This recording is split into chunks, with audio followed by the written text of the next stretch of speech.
Anies Baswedan diisukan gabung kabinet Prabowo Gibran, 3 kali ditawari tapi ditolak. Anies itu, saya dengar, sudah 3 kali ditawarkan untuk masuk kabinet. Ngeri. Wallahu alam, tapi karena saya kan WA-WAan sama seseorang yang mendapatkan sumber dari lingkaran dekat Anies. Udah 3 kali ditawarkan. Bukan unfortunately ya? Ya, tapi Aniesnya yang nggak mau.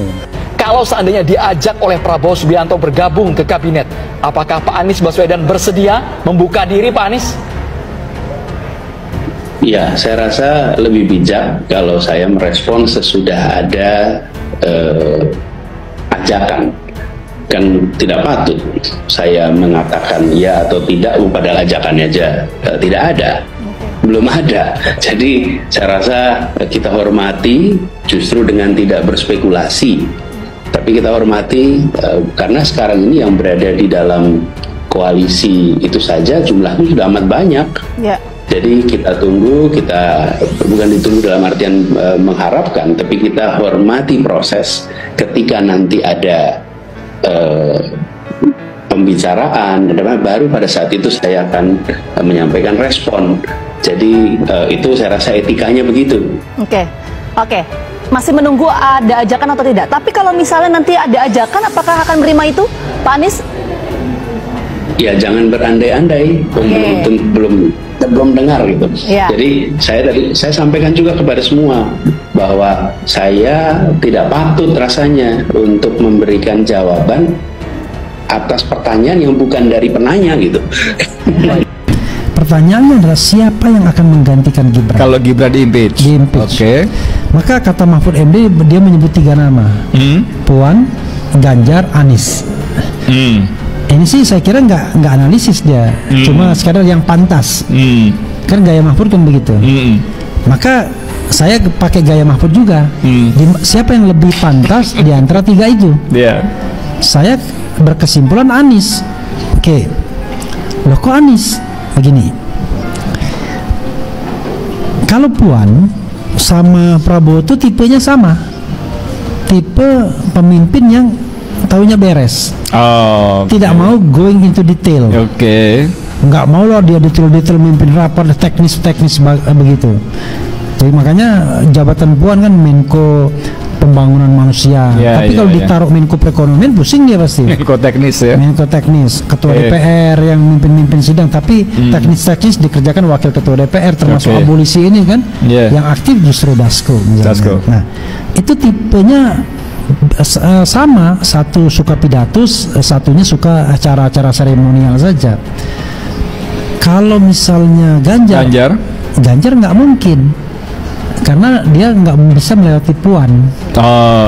Satu kandang yang sama ya? Iya, nggak bisa dong. Ini kan ibaratnya barang yang pasti jadi kalau dimajukan kan, nanti in case ada impeachment maka Prabowo harus mengajukan 2 nama kan. Dan biasanya sudah ditentukan siapa yang akan dipilih kan. Cuman seremonialnya saja. Lagi pula Ganjar kalau di luar negeri tidak workable. Kalau dia harus dikirim ke luar negeri dan lain sebagainya. Anies itu teknis bisa, workable, dikirim ke luar negeri bisa, dan semuanya bisa. Tapi ada syaratnya. Syaratnya? Dia tidak boleh maju di 2029. Kecuali Prabowo tidak maju dan Prabowo merestui dia. Ya kemarin dia bilang begitu waktu itu kan, tapi untuk 2020 2019 kan. Tapi ini maksudnya perjanjian baru. Walaupun pernah ada perjanjian batu tulis ya. Yang muncul juga. Saya makanya kalau ditanya mau nggak ikut kabinet, saya nggak jawab karena belum ada. Iya. Sekarang coba bayangin, saya jawab saya mau atau saya nggak mau. Lah yang menang akan bilang emang tawarin. Malu ya. Siapa yang nawarin? Siapa yang nawarin? GR betul. Mantul, banyak yang bilang Abah ini cerdas ya. Tapi saya bingung, Abah dipanggil Abah tuh gara-gara apa sih? Abah Gara-gara apa ya? Apa ya? Memang anak-anak saya panggilnya Abah. Abah ya. Saya baru tahu kemarin dipanggil Abah. Jadi dipanggil Abah. Terus anak-anak tuh pada manggilnya Abah. Jadi waktu itu kalau tidak salah Tia, anak saya, dalam satu podcast ditanya, Tia kalau panggil Abah apa Iya. Abah? Tia si cantik itu. Anaknya cantik, Pak. Maksud- Demi Allah, saya Makasih. ngeliat anaknya cantik, Pak. Iya. Makasih. Nah, Iya. terus boleh nggak yang lain manggil Abah? Boleh, kata dia. Oh, jadi Terus semua manggil Abah. manggil Abah. Kabar mengenai perombakan kabinet merah putih yang dipimpin Presiden Prabowo Subianto mencuat. Kabar tersebut mencuat di tengah pemerintahan Prabowo Gibran baru berjalan 6 bulan sejak keduanya dilantik menjadi presiden dan wakil presiden. Menteri ESDM Bahlil Lahadalia enggan berspekulasi soal isu reshuffle kabinet merah putih.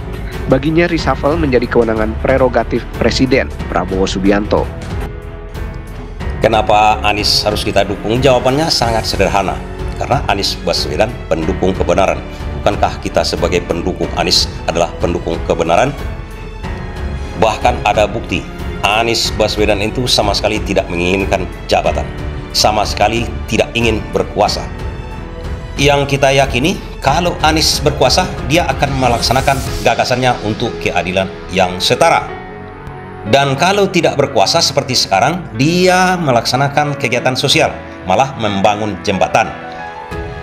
Bahkan fakta menyatakan, kalau sempat Anies Baswedan tidak bisa berkuasa seperti Jakarta, digagalkan oleh Mulyono katanya kemarin kan, dan jadilah sekarang Pramono dan Rano itu dari golongan Mulyono, para penjegal Anies Baswedan. Malah Anies Baswedan mendukung Pramono dan Rano.